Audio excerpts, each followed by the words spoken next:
We're back here on the Yappy program. News Talk 770 AM 92.5 FM WVNN. I am Huntsville's conservative conscience, Alabama's voice of reason. You can always weigh in as well, 866-494-9866. That's the WVNN hot take text line, 866-494-WVNN. Let's get to the Alabama news items. Once again, we have those Alabama bullet points. Alabama bullet points. Today's headlines from around the Yellowhammer State.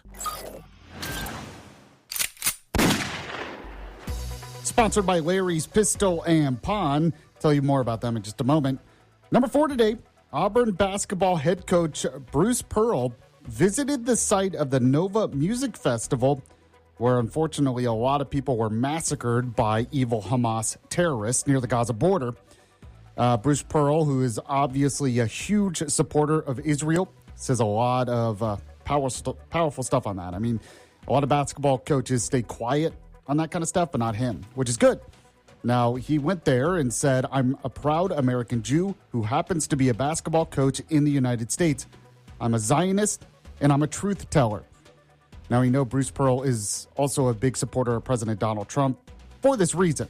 But, man, it must have been something to visit that area. That's just, I would probably get emotional in that area. We need to destroy Hamas. Israel's doing a good job doing that.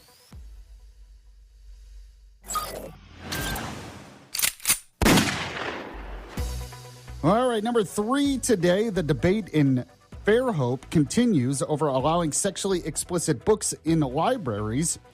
An overflow crowd of concerned citizens attended Tuesday's Fairhope City Council meeting to discuss this issue. Now, apparently, around 30 people spoke at the meeting in support of the Fairhope Public Library following the threat of state funding being pulled. This is because they are not complying with new Alabama Public Library Service rules. Now, Alabama Republican Party Chairman John Wall is also the head of that library board. And he says, he's going to continue this fight. He's not going to let them get away with this. I can't believe they wouldn't just comply. It's really not that difficult to comply with the new rules. It's really just common sense. And no, it's not censorship or burning books or something.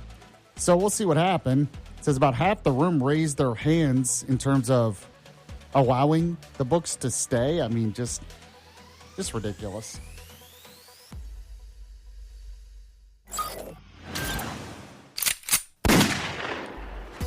All right, number 2, the tariff issue is still affecting the state of Alabama.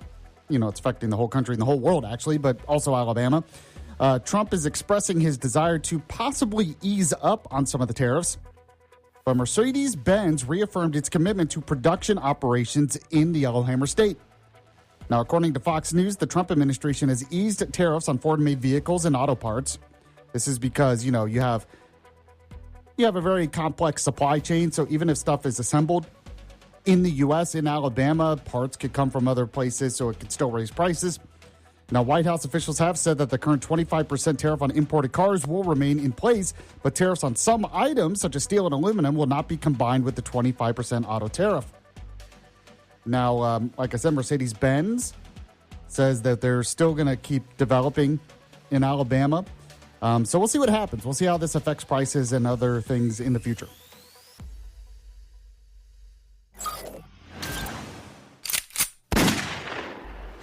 And number 1 today, will Nick Saban, former University of Alabama coach, will he run for the U.S. Senate in the state?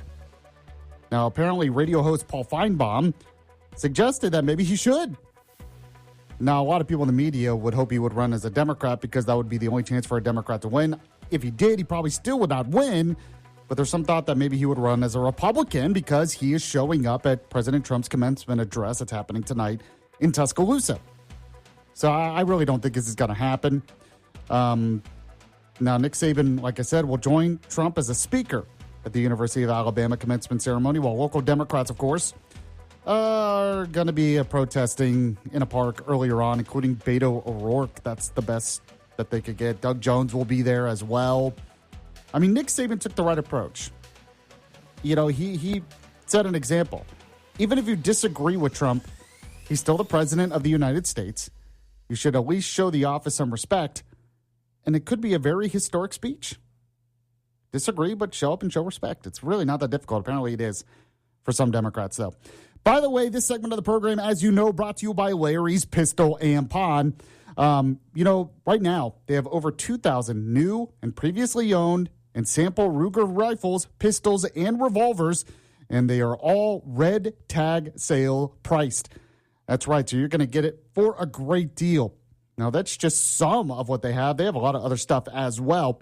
Now, if you buy one of those firearms, you can also use Larry's no-charge 90-day layaway. I mean, most places are not going to offer something like that. So you're going to get it for a great price. They have a huge selection. The customer service, as you know, is also amazing. And you can use Larry's no-charge 90-day layaway. What more do I need to tell you? Now, if you want to find out more information on this sale, you can go to the website, pistolandpawn.com, or go to the store today. They're located in Madison off Greenbrier Exit 3 by the Big Rusty Water Tower. They have the best selection of guns and jewelry. Don't forget that, because Mother's Day is coming up pretty soon. So if you want to buy some jewelry for your wife, your mom, you really should do that at Larry's Pistol and Pawn. Go today next to the Big Rusty Water Tower. When you do, let them know Yaffe was the one who sent you. We'll be back in a moment on the Yaffe program.